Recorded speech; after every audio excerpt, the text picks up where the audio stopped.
exactly. There we go. Okay, we're live. Hi, everyone. Awesome.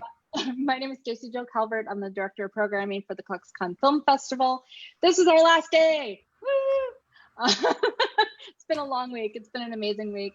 We've had panels, we've had dance parties, we've had watch parties, we've had amazing panels like these. I mean, it's been a really wonderful week, and we all really appreciate you sticking with us and coming to all these events.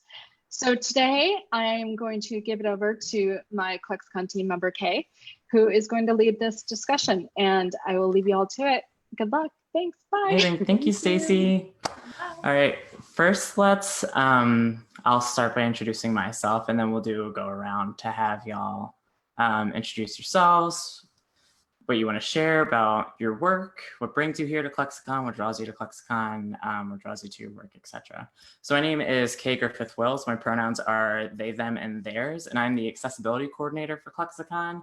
And in my other life, I'm also a special education teacher. Cool. So this is all mixed up. So if anyone wants to just pop up a hand to go first, that'd be fantastic. Okay, fine. Okay, fine. Okay. I'll do it. I was waiting for Annie to do it. Hi, I'm Ash. I use they them pronouns, but I don't care that much. I am an artist. I live in Montana right now, and my art is mostly focused on my experience of being autistic and being disabled and being queer. And I just try to make art for the people like me who I needed that art when I was young, so I try to make it for people like me now. So that's wonderful. Okay, you want to go, Alexis? I don't care. Sure, I can. All right. Yeah, go. Hello, I'm Alexis Hilliard, and I use she and her pronouns, and I live in Edmonton, Alberta, Canada. And it's really nice out here today, so I'm really thrilled about that. And I'm 9 months pregnant, about to have a baby any day. And my work is I'm a YouTube creator, content creator. My show is called Stump Kitchen, and it revolves around like my body diversity, cooking with my stump, which is the word I use to describe my particular limb difference. And I use it as a kitchen tool, and I mash things and juice lemons and stuff like that. And I work with a lot of folks who also have limb differences, other disabled folks, and we just have fun on the show and make a mess. Annie and I have an episode together, so you should check that out. It was really fun. We made it in like a trailer. Yeah. that's a bit about me, and I'm just happy to be back. So yeah. Yay. Hi, my name is Annie. Annie Elaney or Annie Sagara, it doesn't matter, whichever you choose. My pronouns are she or they, and I identify as queer and gender fluid, but what is that fun one? Feminine centered? I don't remember. Close to femme. And I create content on the internet. I do YouTube, and now I'm learning about TikTok a little bit, even though it's not the most accessible thing in the world, but I'm trying to make it as accessible as I can, because it has made video creation more accessible for me as a creator. And my disabilities are Ehlers-Danlos syndrome and neurodivergence.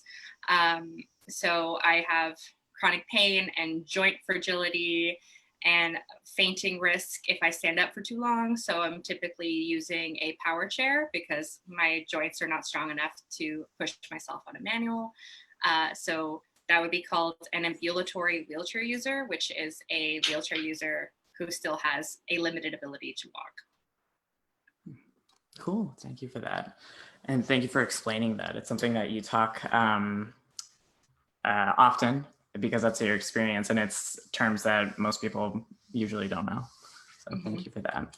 All right, first I wanna check in. This is kind of a interesting way that we are CluxConing, because we are living in an interesting world. And those of us that are in the States, bless the governor's heart. Do you wanna just go around and let us know what, if you're working on a project, specific to quarantine or just a general how you doing, that'd be great. Yeah. I guess I'll go first. Yeah. In quarantine, what I've been working on, besides sleeping a lot, because I'm trying to like sleep through the pandemic as much as I can, I still actually have some like speaking gigs that I'm doing through lives like these, and video essays that I'm creating as well. But for like passion projects, creative projects, I'm working on writing a series and creating a series about like long distance queer and disabled friends who eventually will move into the same house together. And besides that, trying to get creative with like disability awareness stuff on TikTok. On what? On TikTok. On TikTok. Don't say it with shame. I'm embarrassed. Oh, it's a great platform. Yeah. Well, But I'll have more it's questions for you short about content. that. Yeah, it's short Yeah. content. So that's why it's the first time I've ever tried short content before. All of since I was 15 and I'm 29 now, I've been doing YouTube, which has always been like 5 minutes or more of talking because that's my job now. It's what I do, is speaking. But TikTok it gives you that creative prompt of just, you have 60 seconds and that's it. And other cool prompts that are very inspiring. So I'm enjoying my time there now. Amazing. Yeah. Ash, you want to share any projects you're working on, anything that you're doing during the quarantine? Yeah, so for me, I think quarantine, I mean, as much as it's been a life-shattering experience for all of us, I think it was exactly what I needed.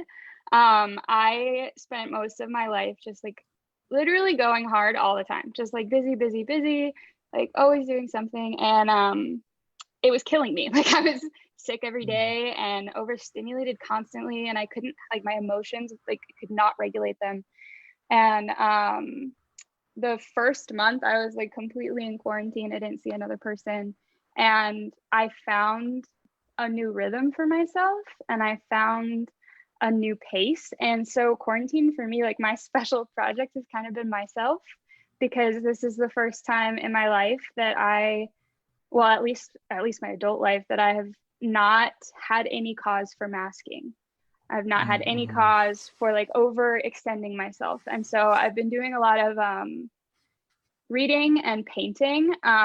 I was afraid of oil paints my whole life, and I recently started oil painting, and I'm literally obsessed. Like, I fell in love with oil paint the way that you fall in love with a person, and we've just been going on dates nonstop. So I mostly have been painting and just like really learning how to take care of my body and my mind in the way that they thrive, as like someone who's neuroatypical and disabled. I also have Ehlers-Danlos syndrome like Annie, and so just like learning how to live a slow-paced life and realizing like I don't have to suffer constantly. So my quarantine has been like so chill. I feel like I'm reaching new levels of chill. I'm just like, yeah, whatever, man. Like, I'm just gonna be here reading. I'll paint, maybe. Like, it's hilarious. But yeah, just making art and really trying to understand who I am and how my body works. So.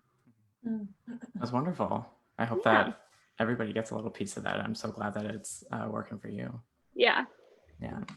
Alexis, we have some idea about some of what your quarantine's been like, but do you want to discuss more of what you're working on? What comfort foods you're making? Well, yeah, I'm eating a lot of pasta, a lot of vegan, gluten-free fettuccine Alfredo, because you can make it with like pantry stuff. You don't have to go to the store, and eating a lot of that.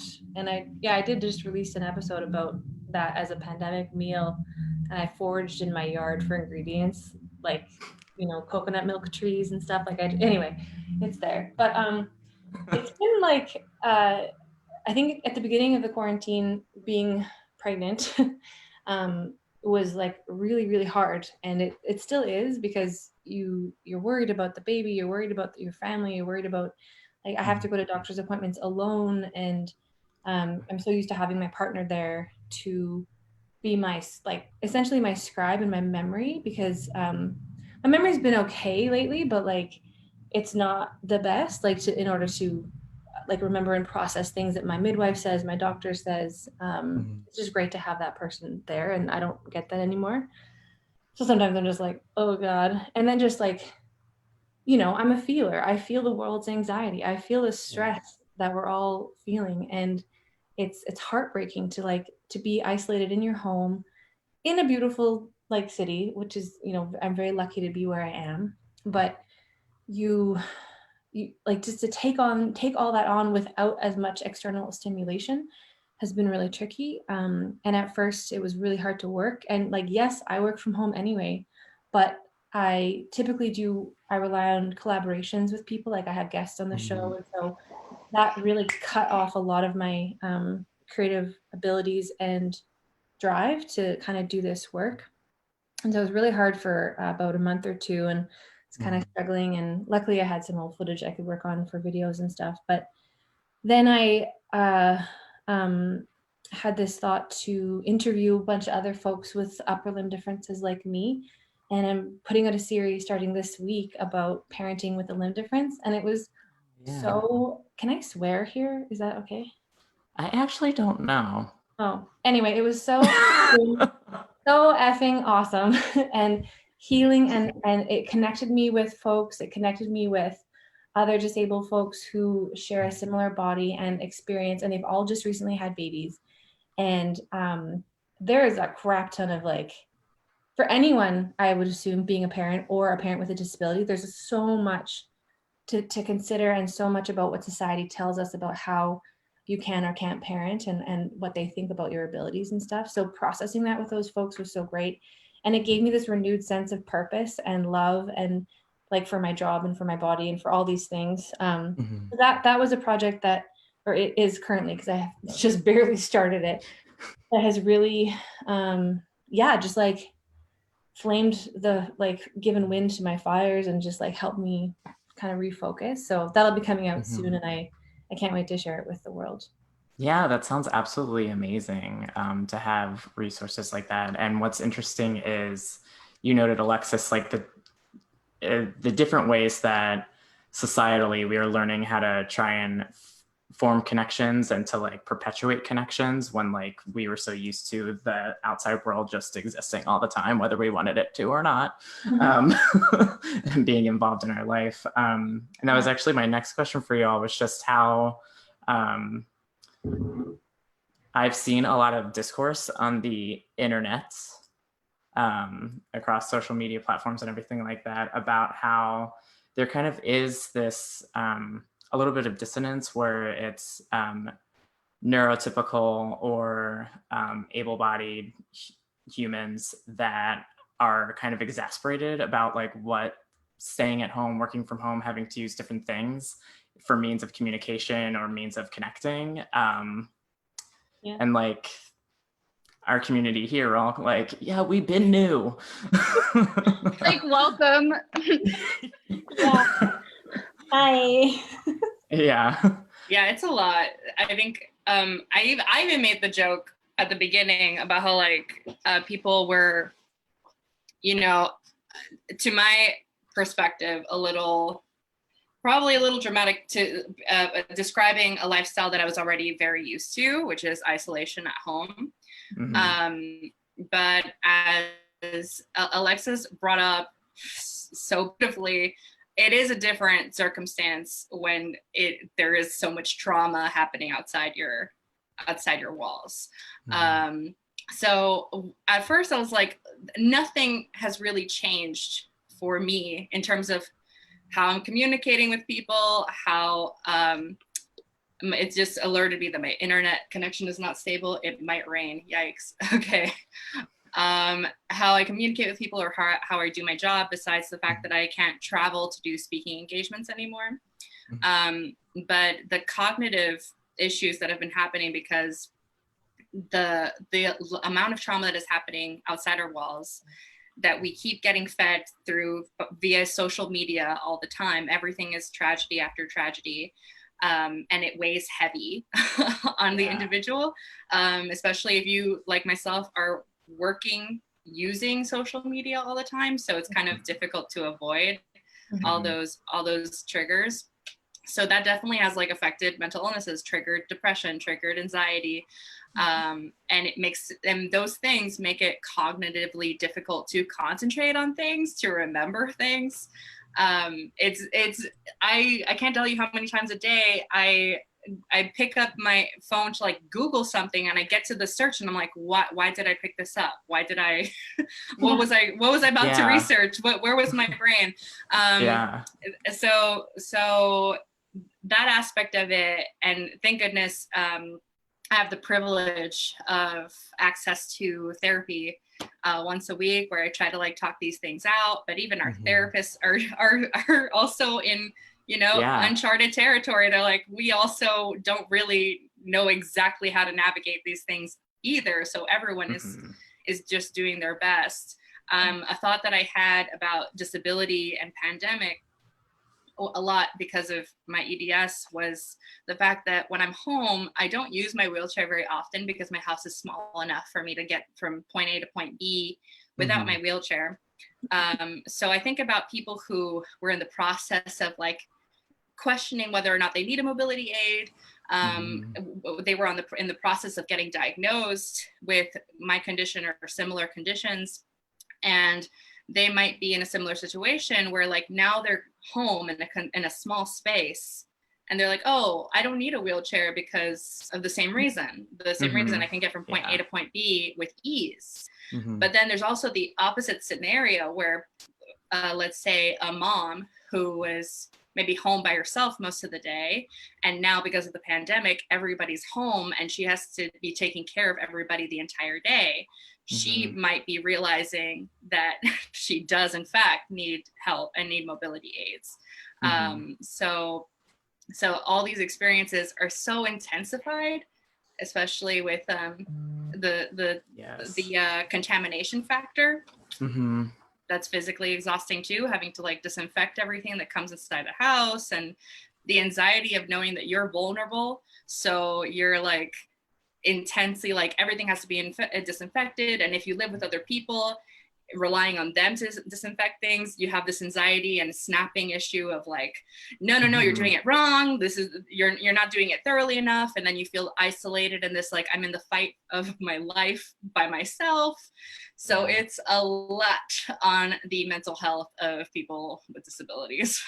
Yeah, I remember when this like all started, I was having a conversation with someone and they were like, well, yeah, like I understand that this is scary, but it likely won't affect like you and me. And I was like, I am high risk. Like I am disabled and I have had pneumonia multiple times, and like I'm the person. And like also like my mom, if she gets this, she won't make it. So like check yourself. Like I understand that like this is invisible to you, but like you're barking at the wrong tree, my friend. Like this is it's a whole different ballgame when you are immunocompromised or like have other issues. And I think a lot of the people who are neurotypical and able-bodied are like, oh well, I think it's hard for them in a different way because they're like, oh my God, they're having to like check their own mortality in a way that they don't normally have to do on a day-to-day basis. But also as being someone who is disabled, you're like, oh yeah, I mean, your inability to have been through this makes my susceptibility higher because you don't know what it's like to feel like you could die from the people at the grocery store, so definitely been an interesting experience to like one, have to learn what I'm used to, and two, have to see the ways that other people aren't used to it and how that affects me as well. That makes so much sense. And I'll just add like kind of what you both were saying, the amount of trust that we have to put in other people, like our family and strangers, is ridiculous. And I yelled at someone in a grocery store. It was a few weeks ago before, because I was doing a really intense quarantine, like before the baby comes. So I've been very isolated the last couple of weeks. But before then, we had to do a big shop, and I was all like, had the mask and ready to go, and we did everything right. And it's always like, I shouldn't say always because you can't always assume. However, most of the time, it's older white men who are just like trying to push past, trying to like whatever. Everyone else, all the women, folks of color, queer folks, whatever, they're all just like respecting boundaries. And this guy was just like on my back, and I just turned around and I was like, 2 meters, please. And he was just like, ugh. And then later he like pushed past, and I was just like, what the, you know? And like, Yeah. it makes, You're allowed to curse. oh, Yeah. but I hate how it makes me like hate society right now. Like that's not Yeah. who I am, but right now I'm just like, I don't trust anybody. Yeah. It's just like, I don't know, ridiculous. And then it's the people who show kind of such disregard that you're just like, I feel for you because you don't know what it's like to have to, worry about those things. And like the narratives of how like, oh, don't worry, it won't affect you. You're not old or disabled or whatever. It's like, fuck, man. Like that's there's just too much of that going on. Luckily not in my sphere and not in my TikTok feed, but you see it around, and it's just like, I don't know, it reactivates trauma, I think, for a lot of disabled folks, or a lot of folks with compromised immunity, and just the lack of trust or the need for trust. And then when you don't get it, you're like, I don't know, it's just frustrating. Yeah, it's what we're all communally experiencing is so much affecting our body in a way that most humans aren't even recognizing, with trauma, new trauma, past trauma. And then on top of it, if your body already exists in a way that isn't typical, then it's like, yikes. I know for myself I have sensory processing disorder. And so like, no one's around, things are quiet. I can have my own lighting. I'm in heaven. But then I also have some lovely mental health things, and I'm like, okay. Through the screen. Really unfortunate when they don't help each other. Like, come on. I know, like, come on, just you be would think, friends. like, you would think comorbidities would like benefit one another never. instead of just like adding. Like, come on, I'm tired. Yeah. Yeah, absolutely. All right, so let's I'm gonna put a pause on the COVID talk, because I think it's good for all of us to have a break from it as much as we can. Why don't we talk about media? So I did some research before coming into this, because honestly, when I just thought at the top of my head, a character that was a character on a television show that was queer and also had a disability, all my brain could come up with, which is also about my media consumption, but all my brain could come up with was Jody from The L Word. And that was it. And I want to talk about just the representation of queer people, because that's really how CluxCon started. And then the representation of neurotypical people and people with disabilities, and how it seems that through my research and my experience of consuming media for 30 years, that there seems to be this interesting cross-section of barrier gaze trope. They're a martyr, they're villains. Or neurotypical and disabled people. They're a martyr, they're villains. So why don't we start with, we'll get out some negatives, and then we'll bring up some positives, and what it means to have ourselves be seen as people that hold multiple minority identities or experiences. You want negative disability representation first? Yeah, we'll dive in, and then we'll bring ourselves back up with some positive. Does that sound Sure. I mean, excellent?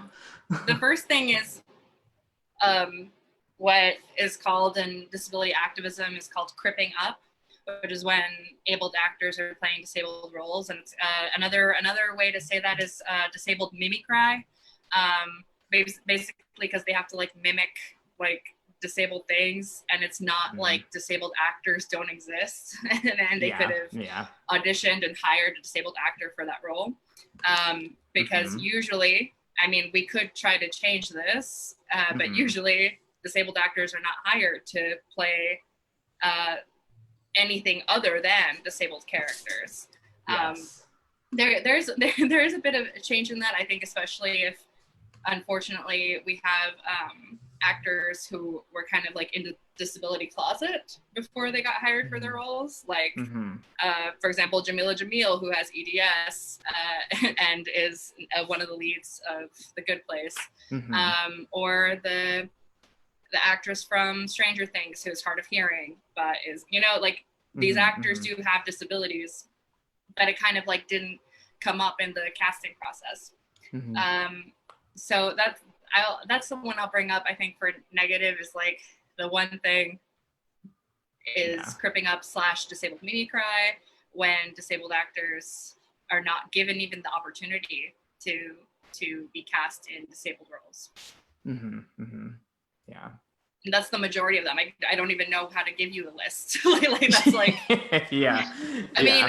I mean, I'll give you this. Like you said, you didn't know about queer disabled characters. They exist, but most of them are cripping up. And there was the blind bisexual from Pretty Little Liars. I forgot her name. I forgot her name. Jenna, I think her name was. Oh, she was blind and bi. God, yes, I forgot about her. There is also a movie called Margarita with a Straw about a girl with CP who's either sapphic. They have a sapphic relationship, and she has cerebral palsy, and she's in a relationship with a blind girl as well. So there's a couple that exist in the queer and disabled world. Oh, there's also the recent show on Netflix, but that was a disabled actor. Forgot what it was called. Special. Yes. Also, Everything's Gonna Be Okay. I think that's what it's called. Love that. Yeah, that's. Is she queer? We went positive. Yeah, too bad. But yeah, we just couldn't help it. We want to cling to it. Is she queer? I haven't gotten that far in the show, but I love her. I mean, you're gonna have to watch. Oh my god! I'm so excited. This is spoiler free. Excellent. This is giving definitely myself some things to look for. I think we're just going straight to positive because there's such a handful of positive, and everything else is bad. It's too long to list. Yeah. We're tired. We have better things to do. Yes. Here for it. I feel like that's the thing that I say the most is like when I'm met with the like kind of negatives of my experience, I just like I can't help but laugh and just be like, I'm tired, you know, like I'm bored of this. Like, oh yeah. Another queer representation died. Oh, I'm bored. Like I'm so tired. You know. So like instead, when like something good happens, I'm like, let me scream about this to the world. Like let's just celebrate. Please. Like yes. Yeah.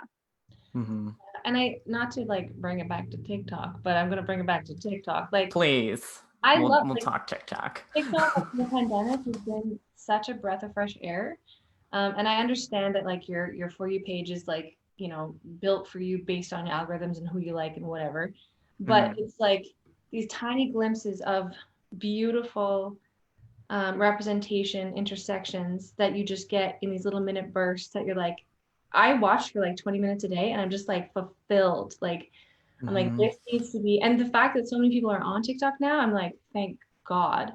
Like, for me, I have a lot of Indigenous content and like, you know, young, you know, femme, like women just like being like, yes, this, you know, and it's, I don't know, it's really, really wonderful. I found, what's her username? It's like something Kane. She is a drag queen. And she's a drag queen, beautiful makeup, and she just teaches you math, like math proofs and stuff. And I'm a huge nerd. And like seeing that intersection, like where do you find that stuff? TikTok. Hello. TikTok. And like I know they're not like films, I know they're not like mainstream media, but it kind of is because that's the media that we're consuming right now. Like, you know, I think it's a beautiful vehicle to see those things, stuff that. Yeah, it was just refreshing because I don't see that all the time, you know, unless you like really Google for it. And then you Google for it and you find Annie Elaney and you're like, okay, cool. What else? Amazing. Yeah. I always Google Annie Elaney. I know. Yeah. You always come up when you search for stuff like that, which is wonderful. But anyway, it's it's a good time. I second the TikTok thing. Yeah. TikTok has been such a gift for me because I like log on and I see people like me. Like Yes. one of my favorite things has been like the autism community on TikTok. Like Mhm, they're mhm, getting mhm. big. They're getting Yeah. big. And I'm like, yeah, heck yeah, you are. Like you do that. I'm so proud of you. I'm so glad to be a part of this community. Like it's so good. Mhm. So I kind of feel less bad about like mainstream media because I was like, yeah, I didn't get it in the first place. Like Yeah. I'm not surprised that you're still not getting it, but TikTok is. So I'm just gonna go over there and spend the next 15 seconds to 2 hours watching people who look like me. So Absolutely. Yeah.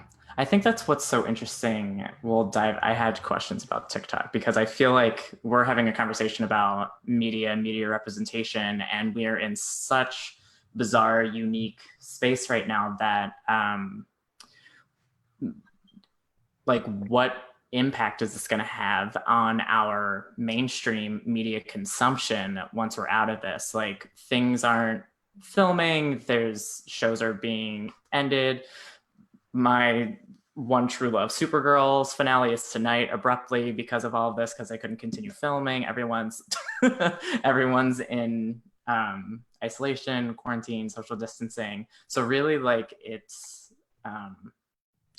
the memes on TikTok, it's like the millennials, etc., came and like flooded on there, but it's really it's the people's media. oh, for sure. Yeah. All right. So we'll do a fun question. What's everyone's fave TikTok meme that you've seen so far? Am I wrong? I cannot wait. I'm gonna make one. I cannot wait because I cannot tell you how many people, back in the, when before COVID, like Yeah. grocery shopping and stuff. Like one of my like experiences all the time is like, oh, honey, let me put that in a bag for you. Let me bag your groceries. And I'm like, I'm fine. I got this. No, Yeah. you can handle that. Let me walk you out to your car. And I'm like, am I wrong? Like, Yeah. my favorite one. I love it so much. I love whoever made that jam up with the music. Like, props. Like, Yeah. love that. And like, Mhm. you see so many like racialized folks who like have like maybe like a white parent and like maybe like a black parent or whatever, and like they use that a lot. Like people like, you don't look black, or you don't look, I think you're Mexican, and they're like, am I wrong? Yeah. I love it so much. I love it so I much. love hearing you say it. What? Oh, Just like hearing you say it because I can Yeah. like hear it in my head and I'm like, yeah. that's how Yeah. it is. I Well, know. thank you. Yeah. Oh, yeah, that's my favorite. Anyway, what are your favorites? Amazing. Yeah. I don't know. There's a lot of them. I So just used it. My body different. yeah. I was like, oh, that was made for me. but Mhm. but I think it's like my body different is for so many things, obviously. But Mhm. I used it recently in terms of like based on a true story about like going on a date for the first time and like going into the movie theater with a cane because we were just gonna sit down and the parking space was close enough. And Mhm. then they wanted to go for like a walk somewhere, and I was like, let's sit down and have a talk. Yeah. And basically like it was there that I had to kind of like come out as like a wheelchair user to them. Mhm. So then I made a little TikTok about it. I also am starting to use in my real life, oh, it was sexism. Yeah. Yeah. Was he born God. with it? Oh, Or was it homophobia? Yep, starting to use it in real life. We used it. Some friends and I watched Cats together on a YouTube watch thing, watch party Bless thing. you. Not the new one, the '98 version. Oh. because Better. with theater Bold. people. Yes. With theater Okay. people, okay? I take it back. we're I don't know what's the word for it, but we like the old one. yeah. And they don't like Grisabella, but they like all the other old males. And I'm like, oh, it was sexism the whole time. Yeah. So Yeah. Sexism. I'm shocked. What about Thank you, you, Ash? TikTok. Yeah. You know, like I'm sitting here, I'm trying to think, and like literally the only thing that keeps coming to my head is the one that it's so annoying because like it's gonna be stuck in my head after this, and I don't even want to say it, but I have to. Is the somebody come get her? She's dancing like a Oh stripper. yeah. I have people who send me like I'll just get a text in the middle of the night and it's some meme about that, and I'm like, yes, but also thank you because now it's stuck in my head. And I have friends who send me any TikTok that has any audio related to that, and I'm like, yep, I'm here again. Here we Yeah. are. So I mean, like, you know, it's not a song that I want stuck in my head at all times, but like it just is, is. and so Yeah. it has become very near and dear to my heart. But I also like for me, I really love artist TikTok. Like they are just really Yeah. like I'm like my TikTok is mostly like artists, the gays, the witches, and the stoners. And so like my TikTok All you is need. incredible. And so I really appreciate just like the things that people make on TikTok. I'm just like, yeah, you're really out here doing the damn thing, and I just love it. I love it so much. Ash, I'm gonna send Yeah. you my latest TikTok because it's one of my stump dancing to that song. Yes. I will find you and I will send it to you. Yes. And, I mean, because that's the thing is I'm like, this song Yes. again, but every time I'm like, someone thought of me, and this is perfect. I also the other meme that I am obsessed with is Yes. the birds one. The birds work for the bourgeoisie. Have you heard? Okay, have you guys not heard this one? No, I gotta look it up later. It Yeah. is the Yeah, we'll look it up the in best. post. Yeah, it is the best. I made an animated. I'll put it on my Instagram story and tag you guys. I made an animation. Perfect, yeah. To it. Oh, I'm obsessed. yes. It's the freakiest audio, and I'm obsessed with it. So Oh, I can't wait to I'll leave it there. Amazing. I Yeah. will say to the stripper song though, my partner really wants to make a TikTok. She's not on TikTok, but she wants to make a TikTok where it's like, somebody come get her. She's dancing like a stripper, or just leave her where she is because maybe she wants to dance like a stripper. Maybe she is a stripper, and that is a valid career choice. You know, like one of those things. Yeah, an Or education. leave her there. That is Yes. Or leave. Yes, just yes, leave her there, yes. You know, like you don't Mhm. make the. Yeah. Anyway, just wanted to throw that in there for fun. incredible. Yes, I love it. Are y'all feeling ready to open up to? We got a few questions from some of the humans that are Yeah. watching. Yeah. I love human All right. questions. Did you just say you love human questions? Yeah, I really let my alien slip out there for a second. Even questions. You know, I haven't Yeah. been masking for 3 months now. Like it's game over for my normality. It's fine. Oh yeah, that's actually before we jump into the questions, I had put a pin in it, and then because of brain fog, I lost the pin. I do be like Can that. you give us a definition or what masking means for those that don't know or aren't aware of that term? Yeah, masking. And I don't have like the official definition or anything, but masking is Mhm. essentially when you grow up or you spend enough time trying to hide your autistic traits so that you can present normal. That presentation is the mask. And so for me, like I've had a million masks throughout my life, but it essentially is how do I hide all of the atypical things about me so that I look like the people around me. And it's a very, very common thing, and why most people who are on the autism spectrum don't actually know that they are, because they're so good at masking that Mhm. they're just like, I'm normal. And I still have that problem all the time. I'm like, I'll be like I'll have a good day and I'm like, I'm not autistic. And then I'm like, that's not how it works, ding dong, like you are. But masking does a really good job of hiding that, especially Mhm. public facing. So Yeah, masking Mhm. is the reason why so many people use high functioning when really people are masking. Mhm. Mhm. And it's for like Not a fan of that word. most like neurodivergent things, like any kind of mental illness as well. Like people can mask their anxiety too. Like that's a big Mhm. one for me, Mhm. because a lot of people, my anxiety is felt mostly internal. And I have a lot of like physical symptoms and a lot of like intrusive thoughts that happen, but I mask it really, really hard, to the Mhm. point that no one can ever. When I talk about my anxiety, people are like, "But you don't act like you're anxious. You don't perform anxiety in the way that I've been taught to perceive anxiety." Yeah. Mhm. Right? Which Yeah. I think people have an idea of anxiety like hyperventilating and shaking and lack of eye contact and like all these things. But I don't know.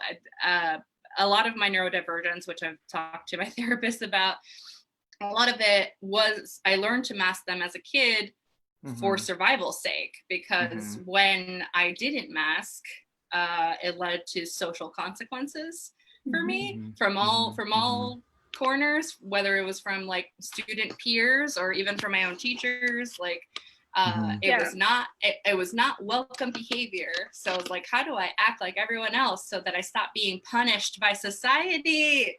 Well, and also the thing is, oh, go ahead. Yeah. Oh, I was just gonna say that it's a big like AFAB thing too. People assign female at birth, like they when they experience any kind of neurodivergence, they are a little bit more, I don't know, motivated, I don't think is the right word, but they often, I think there's an immense amount of pressure for them to mask versus like it's a little bit more accepted with people assigned male at birth. Well, and especially too, like masking grows up with you. So like, you know, if you learn at a young age to mask, then you just spend your whole life reinforcing that. And so by the time I'm 27, I'm like, damn, I'm good at this. Like I can hide my things from everyone. And so I think that's another hard part, like of not getting late diagnosis, because it literally grew up with you. It's like it's a whole formed being at this point. So yeah, it's a big topic. Yeah, we actually just got a question from one of our watchers for this, specifically for you, Ash. Ash, once things return to normal, or non-pandemic life, will you be trying to mask less in your daily life now that you have this experience of not really having to? Yes, actually, that's something I think I just talked about it literally this morning, where I have gotten a taste of like how it feels to just be me, and I am literally never going back. Like because I remember like masking is the thing that has destroyed my life more than anything else in the whole world. Like I've been hospitalized for like immense toll that it takes. Like I've been in burnout most of my life, and so this feeling of like, wait, I just get to be me now, like is so, it's like I tasted the like best cookie on earth, as my best friend likes to refer to it, and now I'm never going back to like bad cookies again. Like and what that means is like, yeah, I think, and I've joked about this a lot, like I'm going to be either boring or so obnoxious to most people after this, but like who cares? I don't care, you don't care, like I'm a weirdo, who cares? Like I'm never, like as long as I can help it, like no more masks. And yeah, it's very vulnerable, it's like super scary because you have to like look people in the face and be like, this is who I am, and if you don't like it, like that's chill, dude. But no, I'm never going back. I'm never like, and I'm just gonna let my weird like alien self just inhabit this world, and if people want to be a part of that, great, and if they don't, great. Like it's fine. So that's amazing. So when there's no more masks, there'll be no more masking. Yeah. Exactly. Yeah. I'm gonna like make a sticker out of that. Yeah, please. All right, let's see what some of the other things.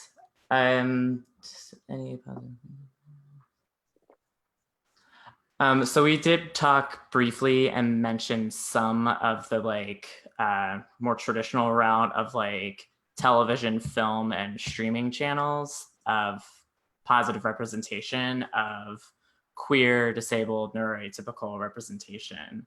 If y'all have one, do you want to give a recommendation each? That was a question that one of our humans had. I don't have any recommendations. You're like, TikTok. The people's media. TikTok and like, you know, like YouTube content creators and stuff, but actually like media, I maybe because I'm not the best consumer of that kind of media. Okay. But anyway, other people might have great suggestions. I would say definitely Everything Is Gonna Be Okay is incredible. It has disability, it has autism, it has queer, it's chef's kiss. Amazing. Special on Netflix is also very good. Those are my two, like I watch those and I feel good. I didn't like Special all that much, I'm gonna be totally honest. Okay, yeah. But it was nice to be like, oh yeah, I know that this actor is like disabled and queer, and that's rad. And so those are my two like shows that I really like. Mhm. Also, Portrait of a Lady on Fire like is not disabled or you know, neurotypical, but dang, is it a beautiful queer film. So All right, yeah. I can only echo Ash. That was Portrait of Lady on Fire was amazing. Wow. it was like a million percent my shit. It was so good. Everything's gonna be okay, right? Is What network I is that haven't on? I haven't finished. That's Hulu. it's on Hulu. Okay. And I haven't finished the season. I only got to the middle, but I loved seeing a AFAB autistic person who is played by an autistic actress just like doing things that I'm like, yes, you rock on and you set those boundaries and you tell people I'm not into hugging, but this is what we can do. And I'm like, I love it. That was in the first episode. Somebody said, I need a hug right now. And she's like, well, I'm not really into hugging, but I can do this with you. And that should be the same thing. And I was like, wow, I love that boundary setting. Like, go on. Yes. Yes. What else? Special was it was really great, really cool. I think my criticisms about it is that we're going to be hypercritical about things from our own community, I think. And there was just stuff that I was like, I think what happens is, and I think ContraPoints even made a video about it recently, is that we're gonna look at things made by like LGBT people with like a very critical eye, because we're looking at them like, you're representing all of us, right? Like, unfortunately, like that's a weird, it's a weird instinct to have, which I like, I acknowledge, and I'm like, it's let it not represent you, let it just exist as it is. But definitely that was a thing that I felt. And there was a lot of experiences in it that I was like, this is not relatable to me, but some that were beautifully were like there was a I don't think it was a sex scene, but it was like talk about like sex and disability and the vulnerability of that. And I was like, ooh, Yeah. yes, like what a beautiful, like vulnerable, intimate thing. And that also, that existing also motivates me to try to make things that I do feel represented by. So I'm excited to do that. But besides that, oh my gosh, I struggle for sure coming up with good queer and disabled representation, except for when people are creating it, like with Special, and with YouTubers that are showcasing their lives, like Jessica Kelgren Fozard is doing that so well, with her wife, and showing her disabilities all the time, and talking about when and where she needs mobility aids and all those things. So I guess if you're looking for a good rep, you're always looking for either created by or like docu style stuff about their own personal lives, actual queer and disabled people. Yeah, that's very true. All right. So this question comes from a human named Maggie. What are your thoughts about performers with disabilities playing characters with disabilities other than their own? So I suppose like an example, it would be a person who is not blind but has another disability but playing blind or something like that. Thoughts? I'm not particularly into it. Yeah, it doesn't. What I will say though is like I would prefer it to a not disabled person. Like if that's the right, thing, like definitely pick the person with a disability, but also maybe find an actor who's doing that. I definitely would rather see like a person who understands the experience of disability playing that role. But I think I'm with Annie on like maybe that's just like that's maybe not the mark. Yeah, because it's all about, because there's so many, especially like that gives us an opportunity to talk about like intercommunal ableism, it's not just because we have disabilities doesn't mean that ableism doesn't exist within us, and and it doesn't mean that like so many different things. First, I don't understand why you would choose to do that. Why we would be like, let's hire a disabled person, but not a person that has that disability. I don't understand the Yeah. motivation there. But there's just so much about these experiences that we don't understand, which is why it's important to have them as part of the process. And if you don't have them as part of the process, that's why the representation is going to fail, because it's not just, you know, a disability is not a character trait. It is not a wig that you can put on, you know, it's not a costume. And it's, that's a big one. Disability is not a costume, and it's not like a job, or, you know, it's a whole entire lived experience that people have, and you don't want to betray that by not giving them the mic in those situations. So that's how I feel about that, basically. You like what Annie said is like so on point.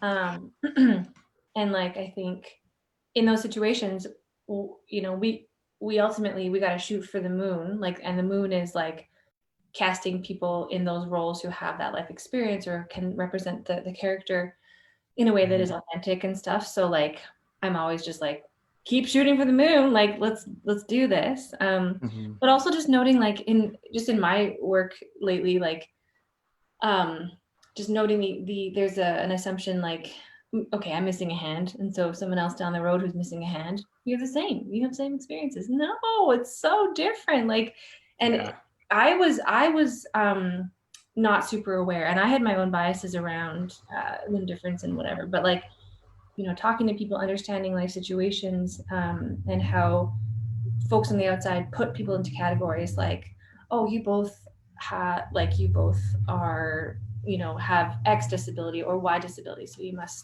should be friends, you know each other so well.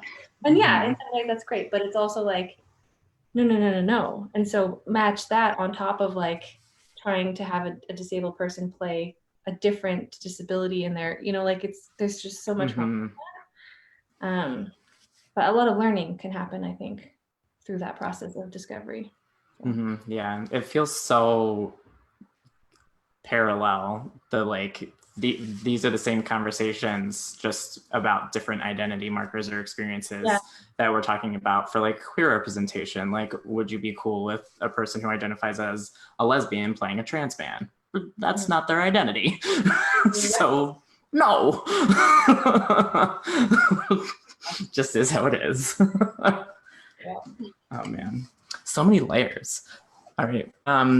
Someone named Morgan said, not a question, but the drag queen who teaches math is Online Kyne. Online Kyne. Yes. Yeah. Thank you. Yeah. So for those, I'm a teacher. I'm going to use that. She's so good. Anyway. Yeah.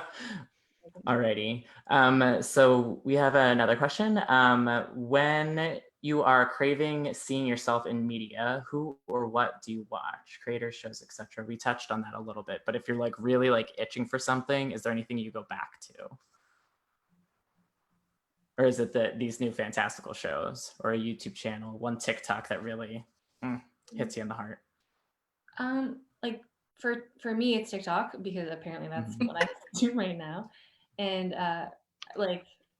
so all the TikTok and all the ways around like mental illness and stuff like that, but particularly around parenting with a disability and parenting with a limb difference. Like my friend Ashley, Cyborg Orlando Ashley, I think is her name. She's missing part of her arm, and she's done a ton of videos on how she like does diapering, strollering, all these things, like a number of videos the last month during April. And so just watching those and coming back to those and just like, you know, growing my own internal strength and like confidence in myself has been really, really lovely. And just because that doesn't exist, like I mean, queer parenting stuff is out there now, thank God. Like we learned how to self-inseminate from like YouTube, which is great. But where's the disability parenting content? Like, you know, we're kind of creating those conversations as we go, because there aren't no books around like how to breastfeed with one hand or how to change a baby while you're using a wheelchair. And so many incredible parents are doing these amazing things on their own, and they're like, the things I've learned are just like unbelievable, like using your feet, or like using just how people do it. I'm like, there needs to be more of this online because it's Mhm. brilliant. But anyway, that's what I watch, that kind of stuff. Mhm. Nice. Mm-hmm. Ash or Annie, you sticking with your recommendations, or are there any? I mean, the closest thing that I felt like this feels a little like my house is One Day at a Time, because it's Latino and queer. So I enjoy like putting that on and being like, yeah, this feels good. This is something relatable to me. Yeah, yeah. But yeah, I'm still waiting for the day, and I guess, I mean, hopefully I'm doing it with my own hands. But I'm waiting for the day to see people in their 20s with like fluid conditions like mine, where they're trying to navigate the world with like invisible and visible disabilities, depending on what the circumstances are. And I feel like that kind of stuff is not only selfishly important to like feel represented by, as you know, a heartwarming, like I feel good about what I'm looking at and I feel like this is relatable to me, but also having that kind of content, entertainment in existence would hopefully fight the ignorance of people who don't understand that fluid disabilities exist, and because of that ignorance are very discriminate and violent about their prejudices towards them. So hopefully the day is coming. Yeah. I wanted to, like, I think my suggestions stand, but one thing that I do that I think is kind of like, it was at least undervalued by me for a really long time, is being that content. For example, like on hard days, like, and I mean, I have the privilege of like being a visual creator, like that's what I do, but like being able to make a painting and see my experience reflected in that, or like some days, like my knees just they don't do the knee thing. They just stop being knees. And so those are days when I like put on my knee braces and I like take really beautiful pictures of them. And then I just look at my pretty knee braces on my pretty knees and I'm like, yeah, dude, yeah, there's me. I'm represented as heck right there. Or like, like write your own stories, like put yourself into that media and celebrate your own body, because like we're all trapped in our house anyway. Like make it like you're allowed to be your own storyline too. So I think, if you can't find yourself out there, like it's totally acceptable to make yourself that. So. Absolutely. Yeah. Yeah, I know. What a like perfect, beautiful sentiment to end on. Like if you don't see yourself. Representation. Yeah. If you don't see your representation, be the representation you needed when you were a I think that's probably a big reason why a lot of us do what we do, because of that urge. But that's really spoke to my heart. Yeah. Yeah. Yeah, watch your own videos. Yeah. They're funny as heck. I do that all the time. I'm like, man, I'm cool. Look at me go. Okay. Yeah. Fuck yeah. That's great.